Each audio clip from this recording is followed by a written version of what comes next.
एक राधा हवीच ना, एकांतात बोलायला, हातात हात धरायला, काळजात सामावून काळजी करायला.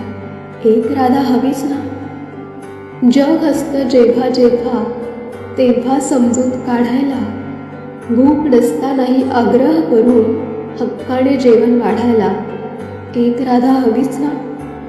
कुणीच नसतं आपलं असं एकाकीपण भरायला, नकळत ओघळणारे दोन अश्रू तळहातावर धरायला. एक राधा हवीच ना. श्वास होतात मंद मंद, धडधड नुसती ऐकायला, शांत निवांत शेवटाला सुरेल भैरवी गायला. एक राधा हवीच ना. आसमंतरिता होताना आभाळ भरून आणायला, होय मी फक्त तुझीच आहे कानांमध्ये म्हणायला. एक राधा हवीच ना. एक राधा हवीच ना.